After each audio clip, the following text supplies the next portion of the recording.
Welcome to the Survive to Thrive podcast.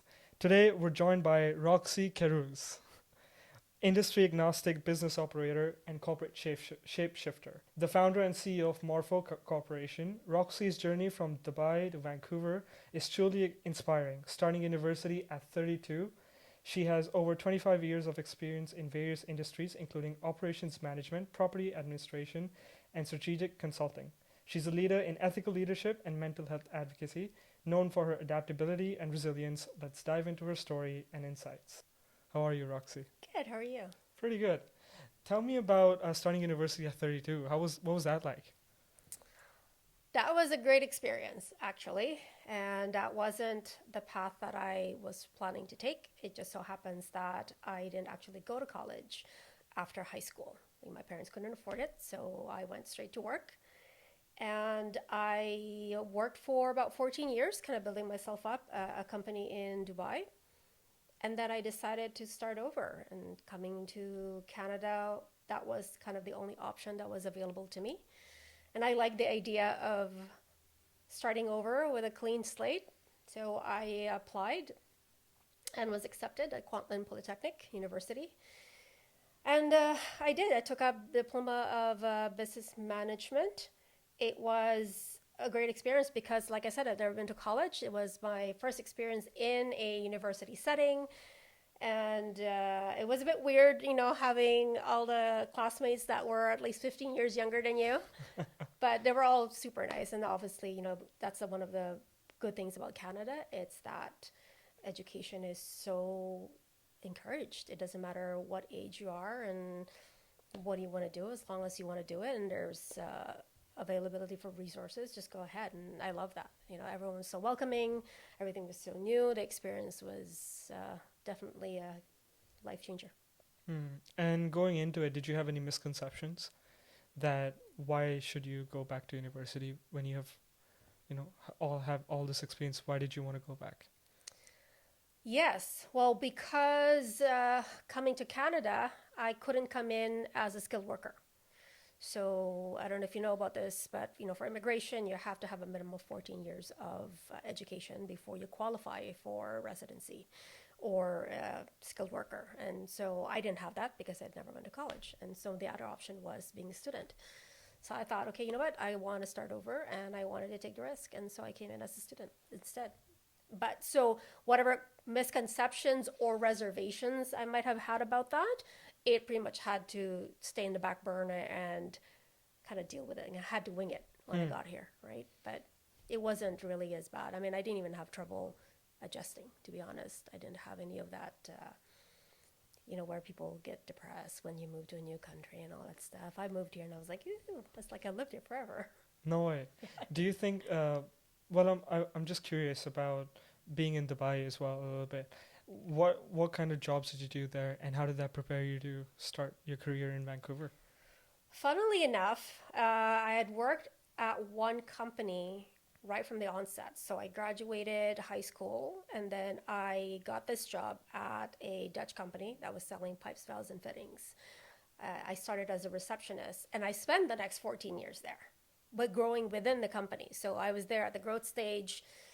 We were like 20 people, and by the time I left, it was like 100. And so within that time, and then I was part of the Dubai Northern Emirates, you know, uh, sales department, I would say, but it was really order processing and everything. So I started as a receptionist, got into inside sales, and by the time I left, I was overseeing this department, Dubai Northern Emirates department, where I was seeing inside sales, outside sales, supporting executives, order processing, and then liaising with the quality assurance, logistics, purchase, HR, that kind of thing. So that's kind of really where my whole biz ops life started. Interesting. Yeah. And you also call yourself a corporate shapeshifter. So I think the question that I have for you is, when you spent those 14 years in Dubai working for one company, why did you feel that this term suited you more? I didn't do it from there, but it was more of after I got here and then the additional 14 years that I've, spent in Canada. It's not so much the different titles, but just the different functions. Like I said, I was doing sales, I was doing customer service, I was dealing with the quality assurance, JQC, purchase. You put me into event planning. I can do, executive administration. I can pretty much wear different hats, and that's what I mean by that.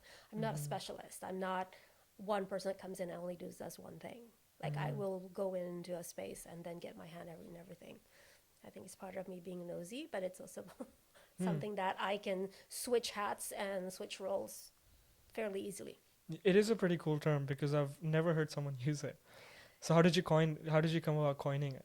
Well, so the term that people know most of the time is generalist. And so generalist, there is a bit of a negative connotation with that because the specialist has kind of been, promoted in society and there's a reason for that. And I think there's a bit of a separation that I've learned that it should be there. But corporate shapeshifter is just because I'm into comics and Marvel and all of that kind of stuff. And I figured, okay, what would sound pretty cool? It's like shape shifting into all these different roles and then, slap on corporate in there and kind of stick. Interesting. So when you're shape shifting or transitioning to different roles, what would you say is the most difficult thing about it, and how did you navigate through that challenge?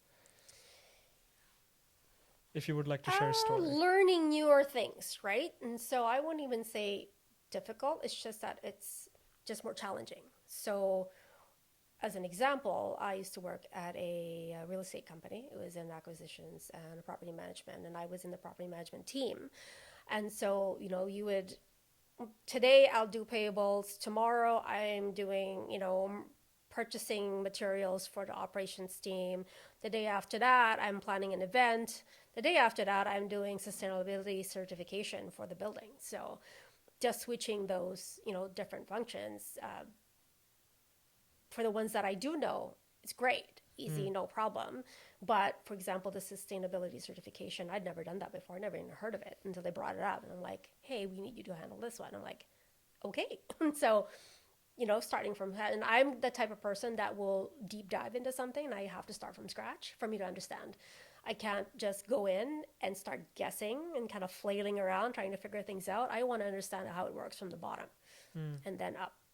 And so that would be, I think, where the challenge is, but it's also where the thrill is because I'm also learning something new. I'm like, oh, this is kind of fun. Okay, what is this going to go? And then, Do you believe in that in order to master something, you need to put 10,000 hours in? Do you believe in that theory?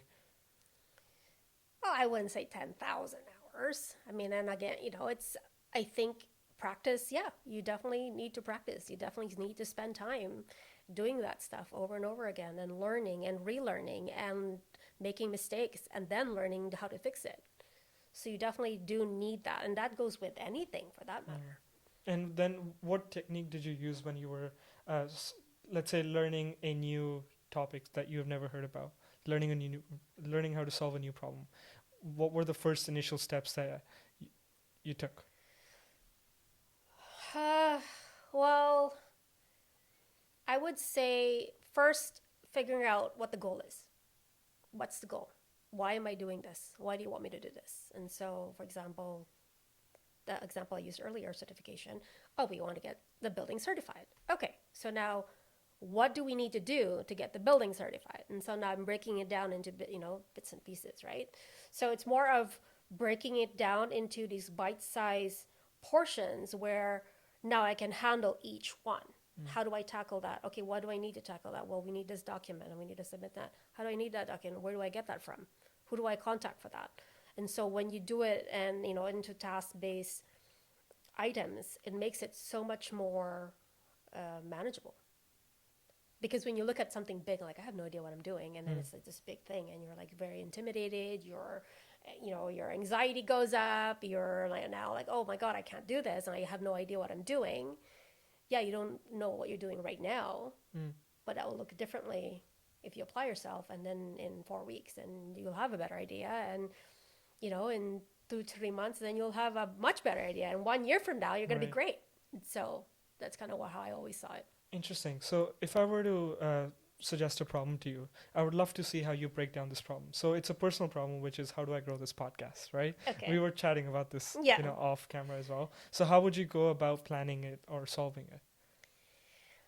I would And I kind of had to do this a little bit with just growing my LinkedIn connections, right? And so I would go that same route, which is look to the experts, look to the ones who have had success doing what it is that you want to do.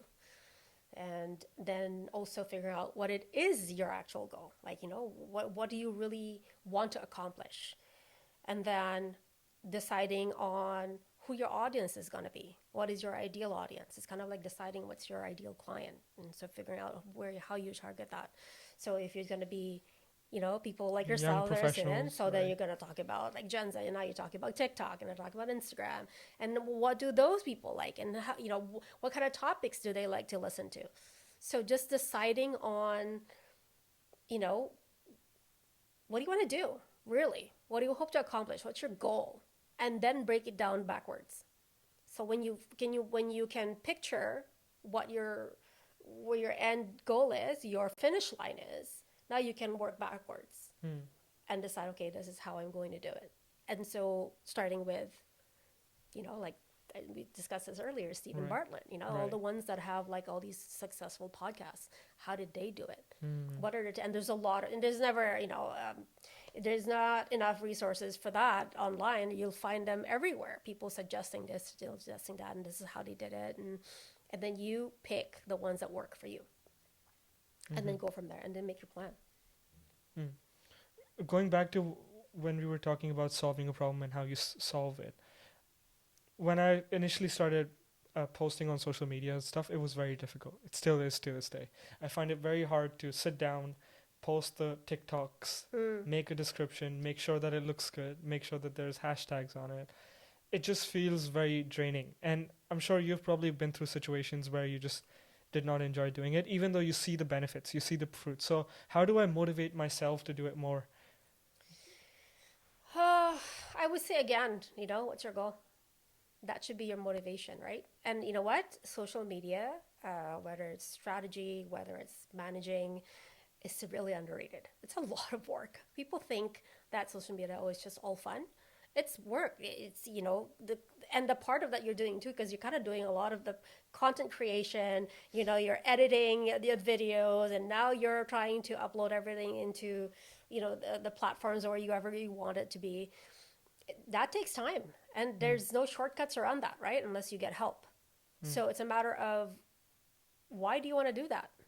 Because otherwise, don't bother.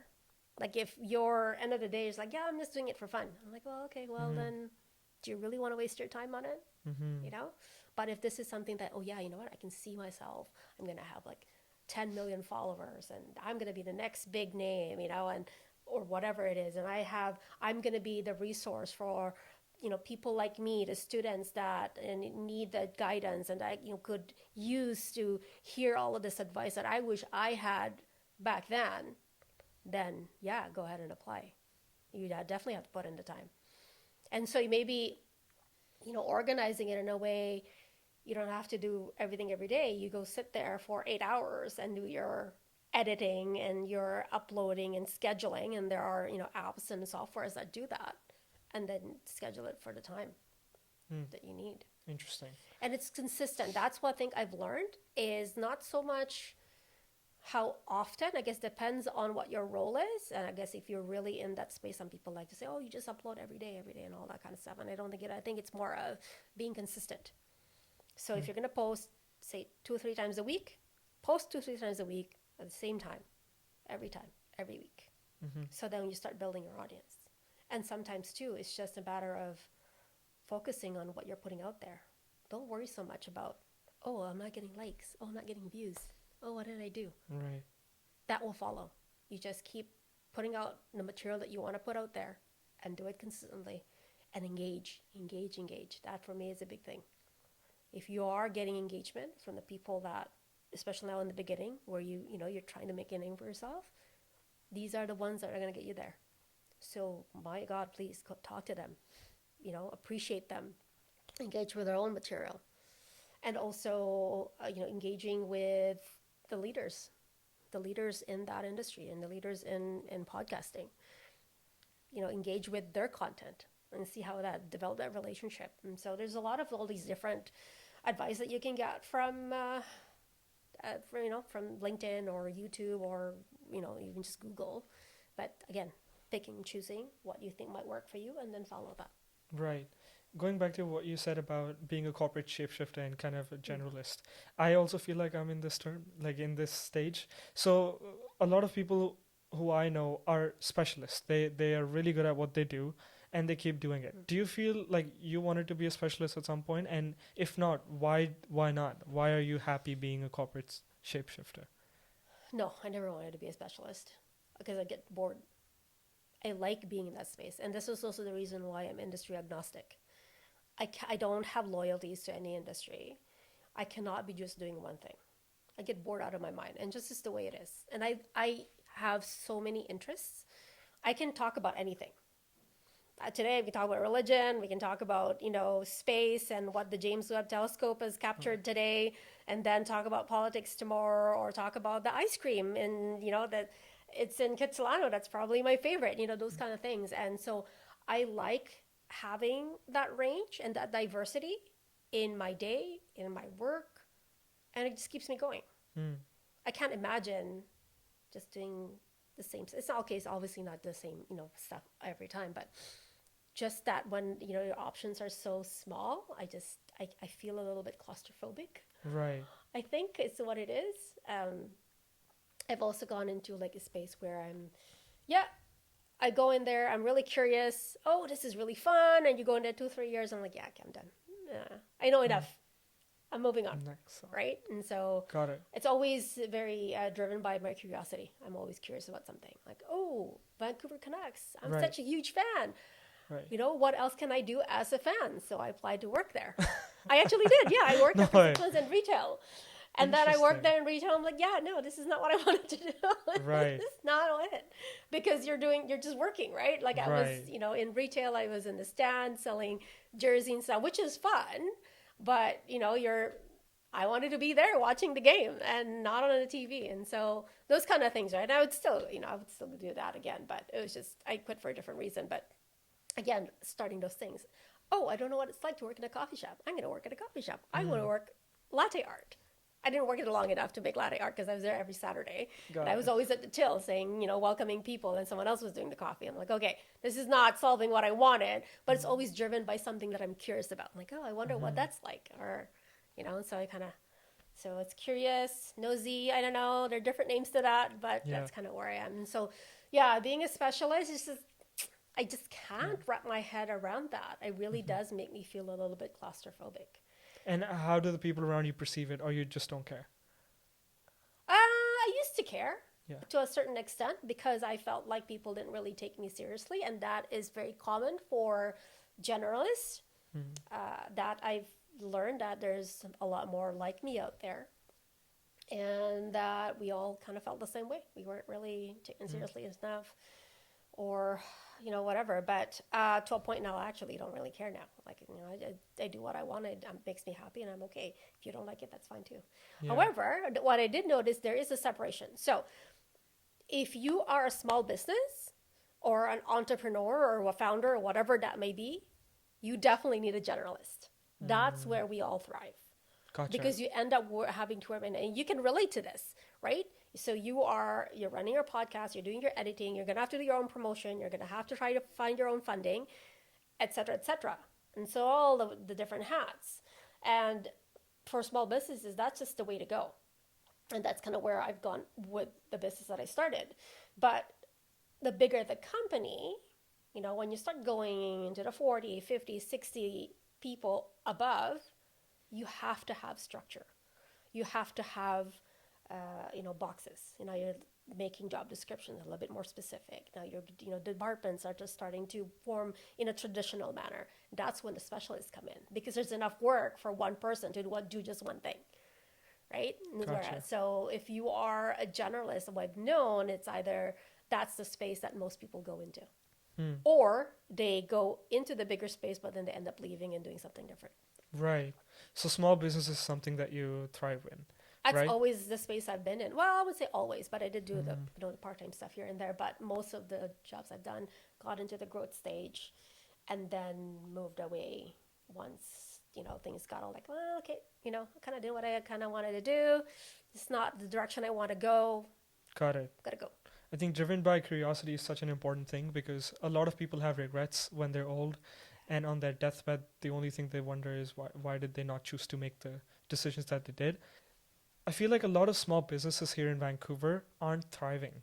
At least when I hear from the things that they're saying about taxes or why is the government doing this and stuff. So they're moving to San Francisco or they're just converting to jobs and going back to their previous jobs. So what is the market like right now? So we're really still at the tail end of COVID, right? So there's a lot of businesses that have been struggling all this time. So this is a different climate altogether. So what happened with COVID was they shut down, not just for 1 week, 2 weeks, 3 months, 4 months, especially the restaurant. And the restaurant industry got decimated during COVID. And so you have places that are already not bringing in that much money, right? So you get a coffee for like, what, $3, $5, a sandwich and all that kind of stuff. You shut them down for 3, 4, 5, 6 months at a time with nothing. You got no income, but the bills don't stop. You still got to pay rent. You still got to pay your insurance. You got to pay your credit cards. You got to pay your staff. If they're not shut down, you have to bring them in. They did give, they gave this wage subsidy, but that barely helped. So now, COVID, okay, you had all of these extenuating circumstances that happened. Now it happened a lot longer than it should have. It went from we closing for 6 months, reopening, closing again because of Omicron, and then opening again. And so here we are, fast forward to later, I'm like, okay, now we're going to reopen. But they've lost all that money from the last 6, 8 months, 10 months. And now they have to maintain the daily after opening and still recoup what they lost for 10 months. How do you do that? How do you do that? And then on top of that, inflation happens. Wages go up. Yeah. And I get that. I'm a worker too. I get both sides. I get why people want higher wages, but I also understand where, well, okay, higher wages means now I gotta pay my employees higher wages, which means my costs are gonna go up. Mm-hmm. And so it's really a vicious cycle, right? And so I know some people will push back on that for later, but I just don't think that's the right solution that way. But here we are, and then the war happened, and so so it's just been hit after hit after hit, and then the loans weren't extended, and so now we have to pay an extra $20,000, and where do you come up with that? Right. What do you do? And so either people have some people have pulled the plug months ago, years ago, and they're like, yeah, we're done, we're getting out of this. Some people decided to hang on, and it didn't work out, and it still is. You will still hear people shutting down, especially in this area. I'm not familiar with all the other provinces, but that's kind of where we're at the moment. And you're trying, but now you get a meal for like $20, $25. Who has $25 plus tip? Just right, who has the money for that? So now you have less people out there spending money. On top of that, everyone's mostly stayed remote. The tourists really haven't come back, and the rents have gone up. So what do you do? How does a young professional or a young person thrive in this environment? Oh, God. It's a loaded question. It's a loaded and question. I need all the answers. I can barely answer it for myself. Because what I like about your perspective is you see the business perspective, but you also see the employee perspective. Because on the employee side, they're like, we want higher wages, which makes complete sense because it's expensive. On the employer side, they're like, well, what about our loans? What about the interest rates and stuff? That's an added, why would we want to hire here? Just an added cost. 60-70%, I believe, and don't quote me on the numbers. Well, you probably will because we're filming right now.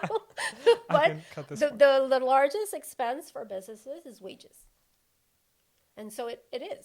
And so, some people say, well, if you can't afford to run a business, you can't afford to pay your, employees, well, don't. And I'm like, well, you can't really say that because the business has been running all this time and suddenly the price is higher. What are they going to do?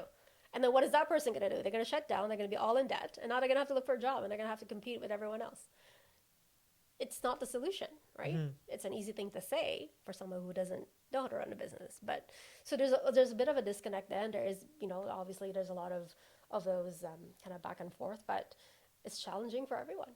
It really is. It's challenging trying to figure that out. And for a young professional, so I was lucky when I graduated, 12 years ago. The pay at that time was like $9.25, I think, if I don't remember. That was my pay.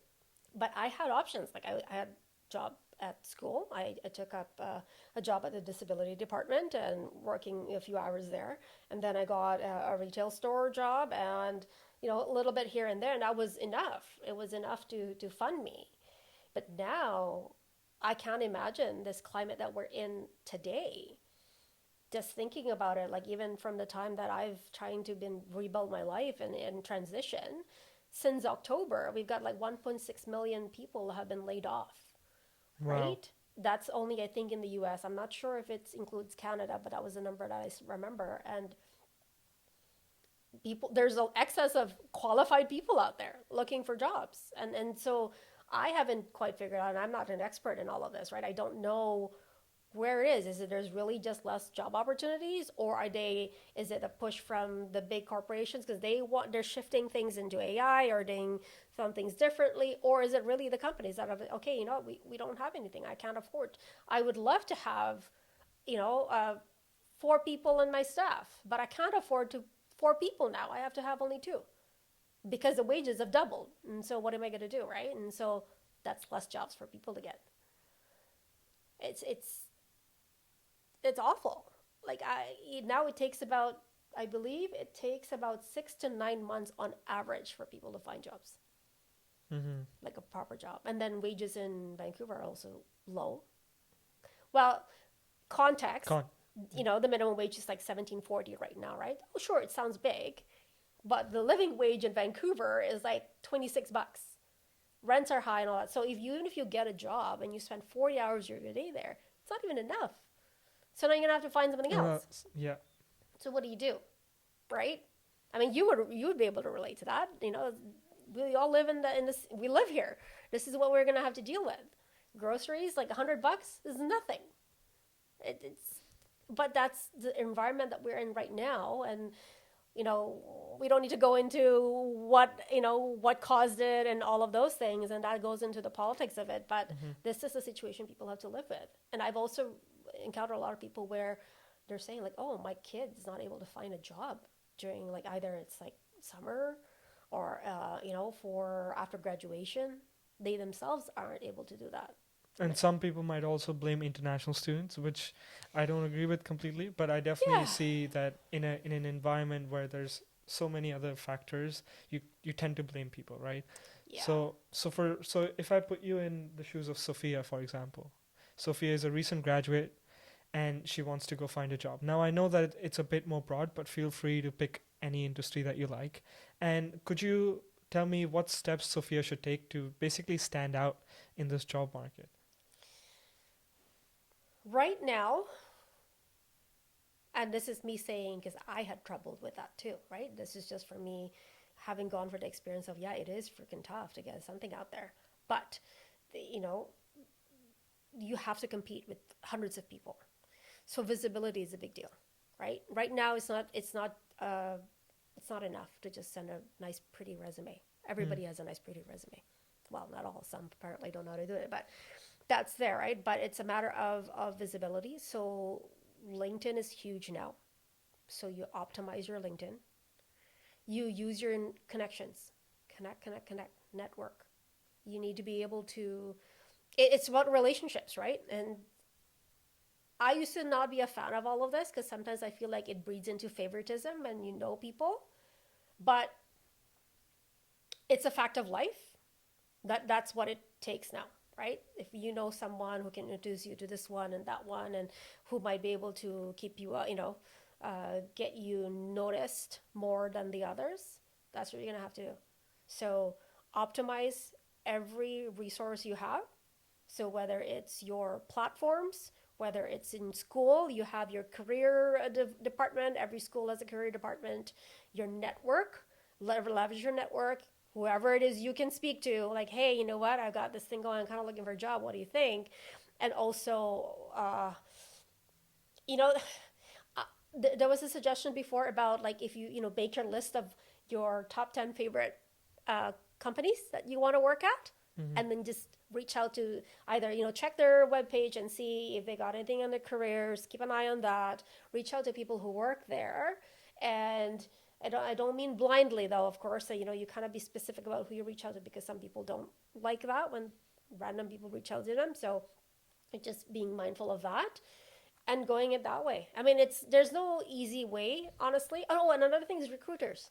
Recruiters are a big deal. So a lot of companies don't do their own hiring. They go through recruiters. So for Vancouver, there's Hayes, there's Robert Half, there's Swim, there's another one, I forgot. But some good ones that they will use, you know, partner recruitment companies to hire. And take what you can. Take what you can get. At this point, it's like your podcast, Survive to Thrive. This is kind of why I like this podcast. You got to do what you got to do. Right. You really do. I mean, it's a question of, like, am I going to starve, or should I just take this job, do what I need to do, right, and then while I'm here, figure the next steps out, right? And that's kind of what we have to do. So if someone comes up to you, runs up and says, Roxy, how did you get here?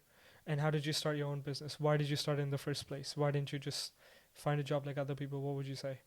Well, if I'm going to be very transparent, the reason I started my business was because I was having trouble finding jobs. So I was looking for jobs, but I wanted a job that I really wanted to do, a role that was really important to me, because I've come to a point in my life where I'm looking for something really meaningful. I don't want to waste my time anymore. I want something that is aligned with my personal values, somewhere where I'm making a tangible impact, right? And something I just love. That's something that I feel like, okay, I'm really proud to be here. And so I've been looking for a long time for that kind of stuff. So, and obviously a compensation that I feel like, okay, this is kind of what I deserve. Not too far from where I'd left off prior. Couldn't really find anything. Everything was so low paying. And I was like, I don't know if I kind of want to be in this space. And so now there is a little bit of the element of, like, okay, I'm going to be selective about what I do. And I also took a break, actually. I did take a 3-month break because I've been working continuously since I was 18. I'm in my 40s now. And so the longest break I ever had in between that was like a month. Wow. So I was just slamming myself. And last year I pretty much crashed. So emotionally, mentally, I'd burnt out. Physically, my health suffered. And so when I had that opportunity to take a break, I took 3 months break. And then, but in between that, kind of just feeling out the market and seeing what was going. But this was at the same time all these layoffs were happening, and the market started going down, and the businesses were closing, and I'm like, what do I do? But then also coming to a point where I was asking myself, like, okay, whatever I was in before wasn't working anymore. What do I need to do differently? What is it that I should know that I don't know? So that kind of went there. Interesting question to ask yourself. Yeah, I had to. It was like, well, you know, you can't just keep, it's like making the same mistakes over and over again. So how can you expect different results if you keep doing the same thing? Most people would say, go back when they're going through introspection, they might ask, what is it that I do know? But the question that you ask yourself is, what is it that I don't know? Yeah. How did you answer that then? I went out looking. I started, you know, I was already connecting with a lot of people prior, but I really ramped it up, and I was intentional and strategic about the connections I was making. I wanted to get out of the space I was in. I was in, at that time, it was a real estate property management, you know, where I was working out, which was fine. But Vancouver, it's a very, very small community, right? And so I wanted to get out of that bubble. So I intentionally reached out to people outside of the industry, outside of the city, outside of the continent. And just random, like, you know, oh, this looks good. Oh, that profile looks great. And this was on LinkedIn. I was just starting to grow people, right? And connecting. And then the amount of people that reached out to say, hey, would you like to have a chat? It was amazing. Like, I wasn't expecting that. I had a conversation earlier on completely different industry. We had nothing to do with each other. But she was the CEO of a cybersecurity company in New York. She's like, oh, you want to like jump on a call and chat? I'm like, yeah, for sure. And it still happens still today. Like I'm having all these random calls. I'll connect with them. I'll, send a connection request. And then they'll like, hey, great to connect with you. But, I'd love to chat. And so Right. I do it all the time. I have a call scheduled for tomorrow from someone in Belgium. Right. And, I had someone a call who was in Ireland and a lot of people in the US, local. If it's local, then I try to go for coffee. So it's in Right. person, right? But yeah, and so from different industries. And it's just great because even if it's not something that I could use, like it's not something that's intentional to me. Like some people are very transactional and I don't like to work that way. I actually find it off-putting sometimes. It's just my nature where I'm at, and I'm like, okay, I want to make a connection. And if we get on, I'm like, okay, let's keep it going. And you'll never know, right? And it turns out what I'm doing now is I'm connecting people instead. So maybe I met this person, but it's not really directly related to me. But then I meet a third person. I'm like, okay, well, I think you guys would like to meet each other. And so I match people up. And Got I've done that several times already. So it's actually it's really interesting, getting out there. And then your mind just opens up. You learn about so many industries. You learn about so much, there's work out there that you didn't even know existed. I've connected with a lot of the animal welfare organizations, which it really brought me back to how much I cared about that. And I had stepped away from that for a little bit. But now that I'm connected with more of them, it's kind of really bringing that to the forefront of, okay, this is something I really cared about. And eventually I have a passion project in mind that I kind of want to pursue. And I've brought that to the forefront. Right. Finding out a company has a focus on bereavement in the workplace. That was a big one. Sorry, what did you say again? Bereavement. Bereavement. Like What is that? Well, somebody dies. So if you work in a company, somebody dies in your family, you get 3 days off. Yeah, you could take the day off, go to a funeral, do whatever you want, that kind of thing, right? And so most companies are like that, as if you get over somebody in 1 day, right? And so, I realized that when my soul dog passed away last year. And so that was kind of in the forefront of my mind. And so this company is actually leading the charge in terms of changing that in the workplace for people. Like, what else can we do for people who are going through loss? What else can we do other than just giving 1-2 days off, right? You give maternity leave for, a year or a year and a half. There's, vacation is 30 days. No, 2 weeks. 2 weeks, actually. Sorry. I forgot we're in Canada. 2 weeks and 3 weeks or whatever if you're a senior. And then, but for some reason, people don't want to talk about it either, right? Because it's such a touchy subject.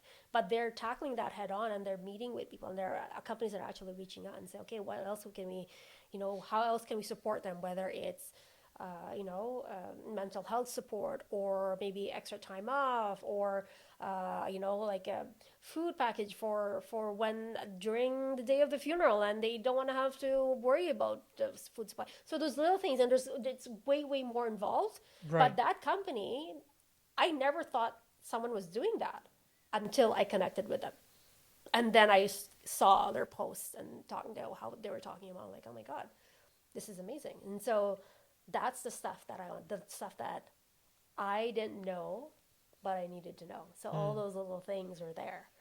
And I was also networking a lot more. And so when I was networking, it turns out most of the places that I was at, a lot of them were entrepreneurs doing their thing, challenging out, just following their passion, starting their business. And that made me go, well, why can't I do that?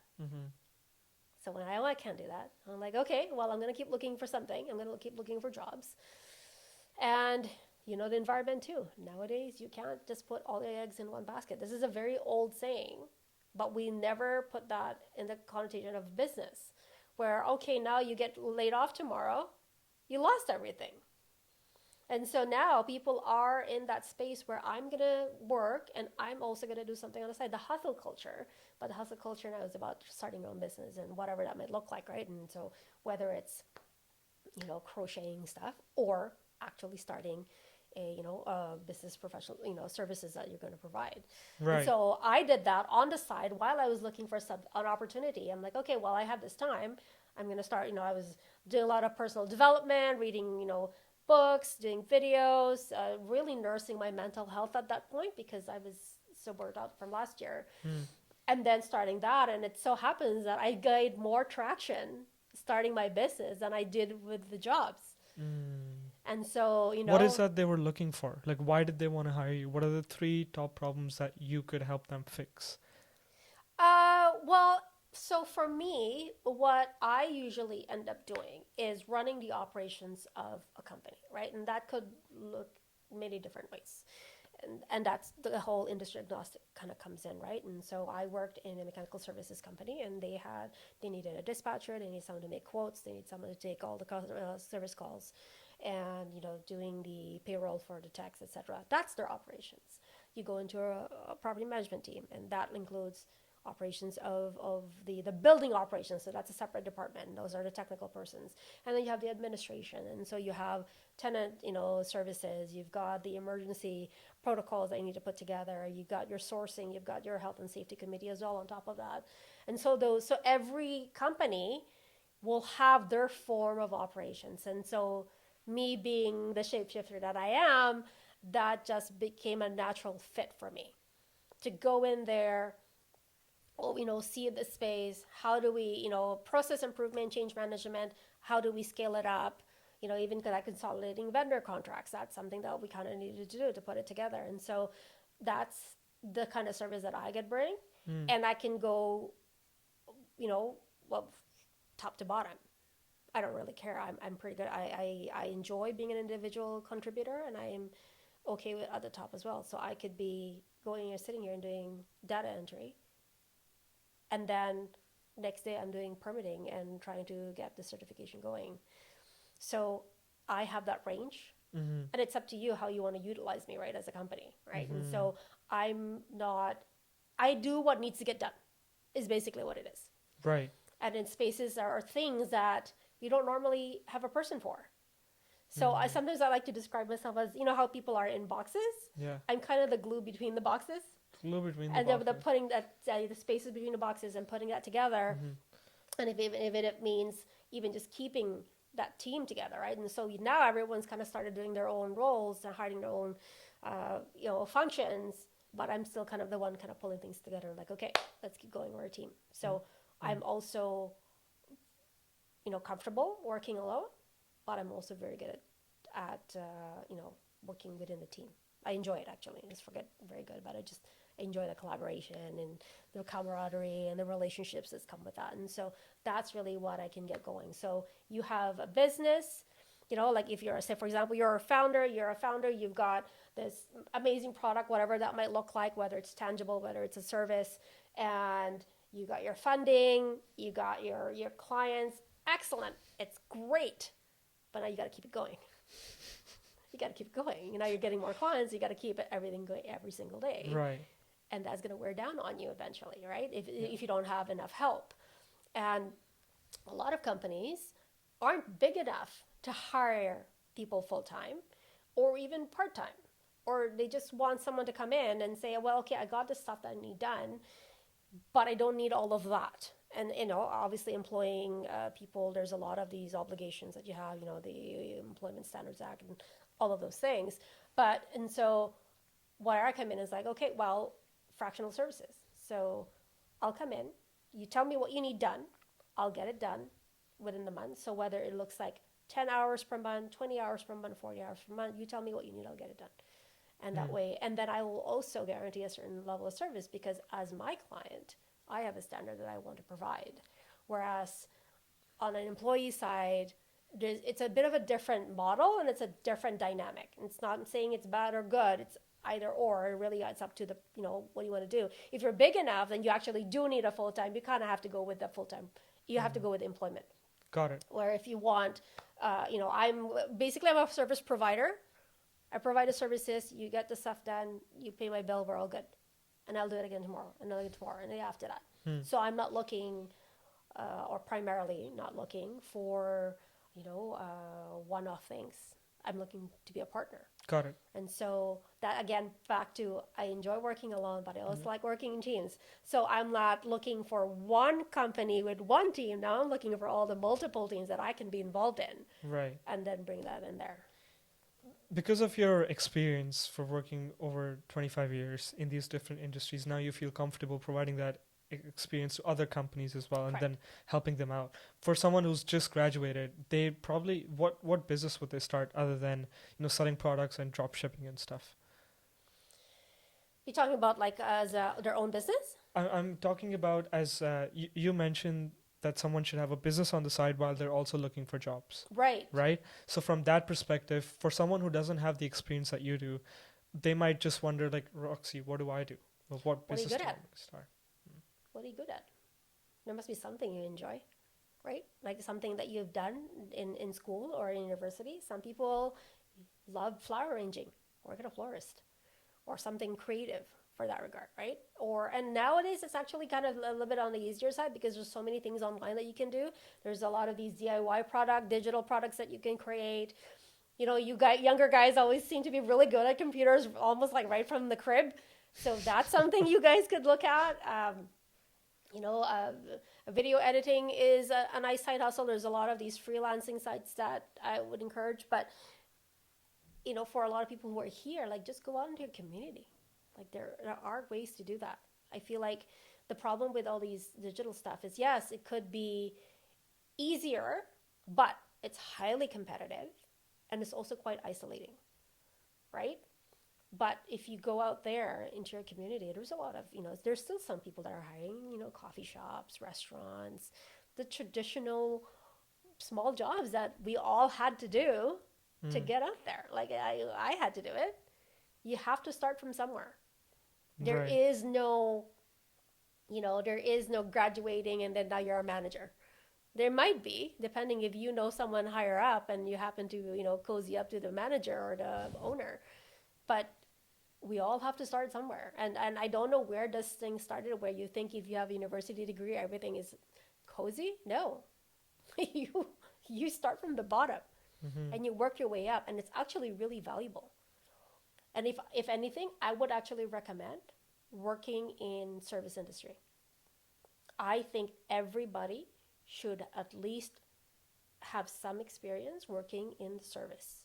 Why is that? Because it gives you some really valuable skills and learnings that you won't learn anywhere else. Because you're putting yourself out there, front lines, customer service, communication, marketing, leadership, and just, troubleshooting, like thinking on your feet, how you're going to solve a problem, all of that. And it's a thankless job. It really is. So it builds humility. Yeah, it builds character.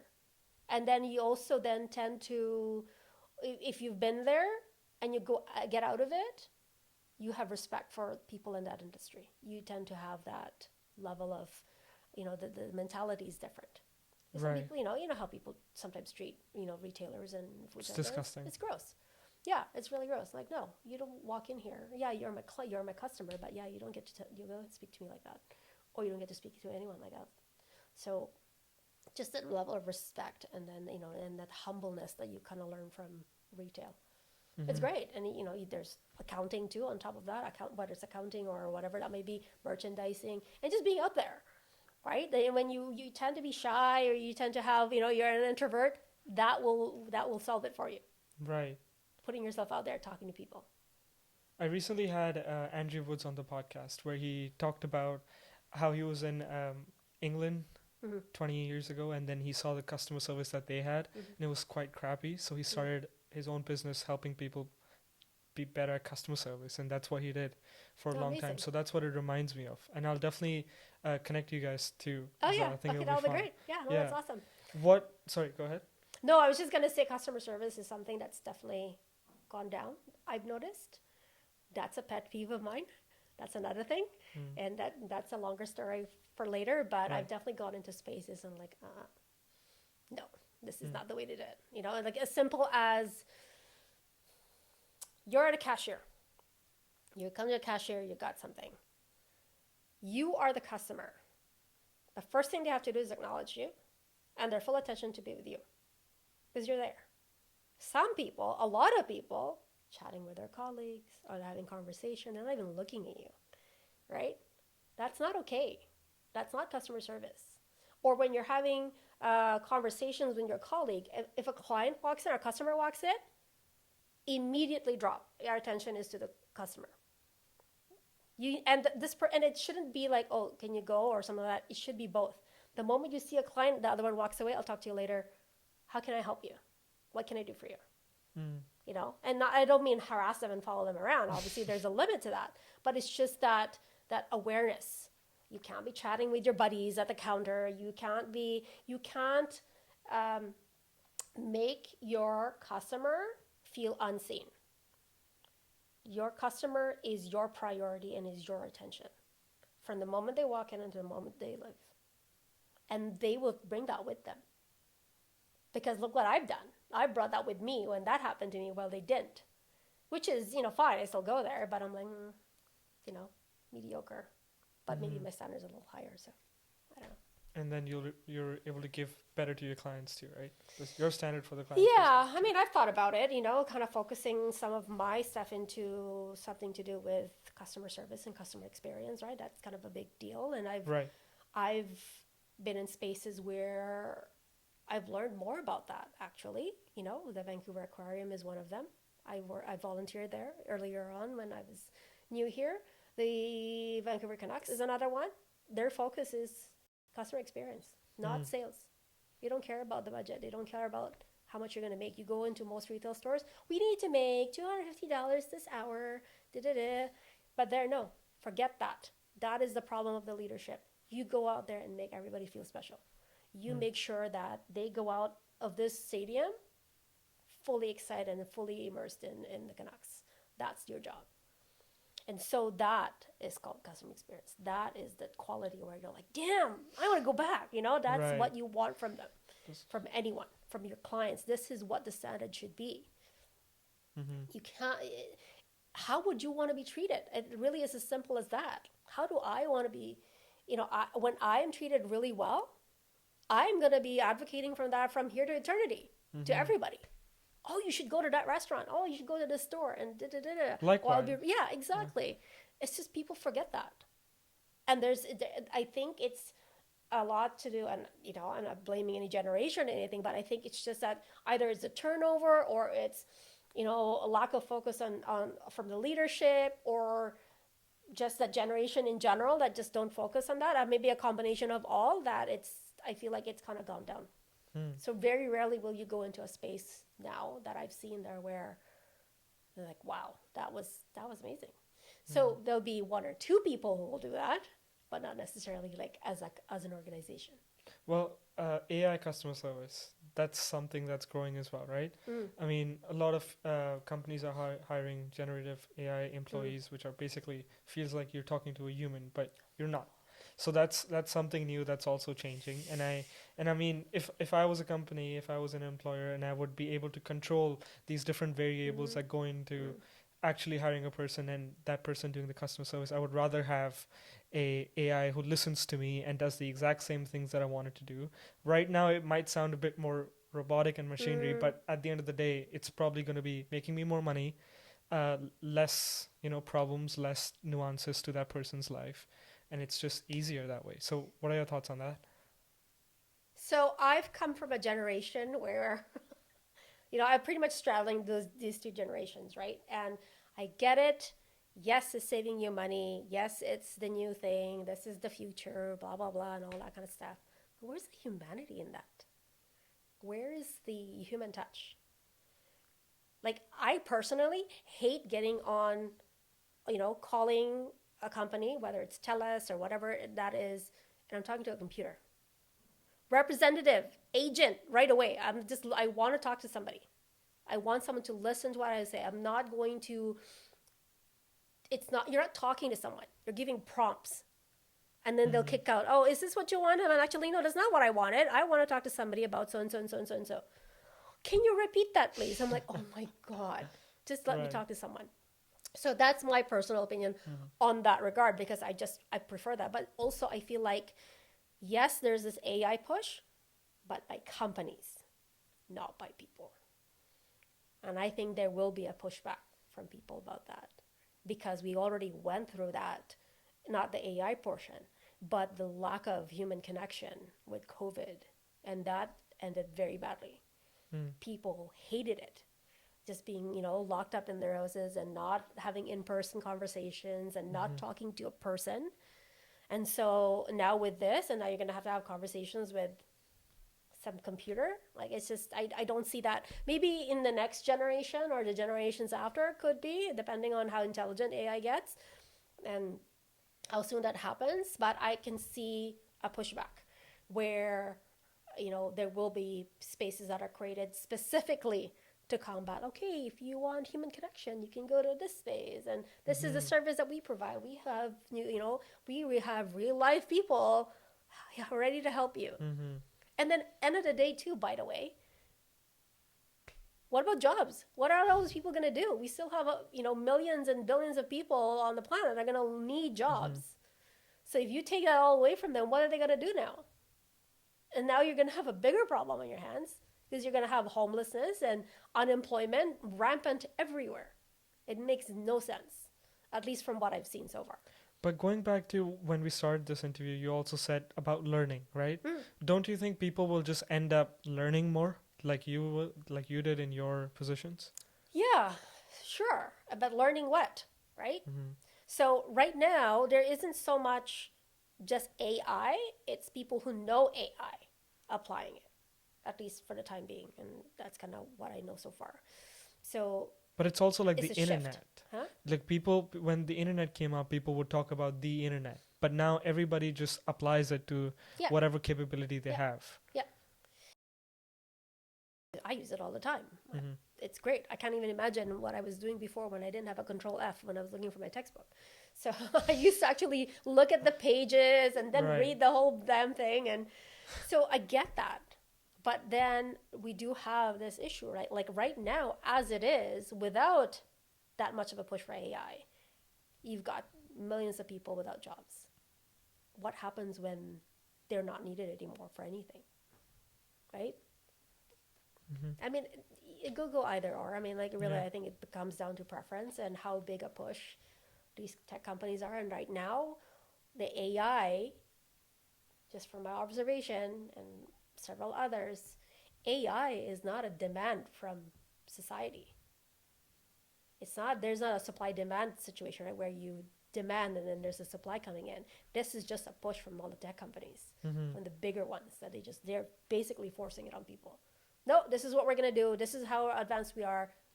Feed. Interesting. It's not like, people, we want AI. This is how we're going to be in the future. No one's asking for that.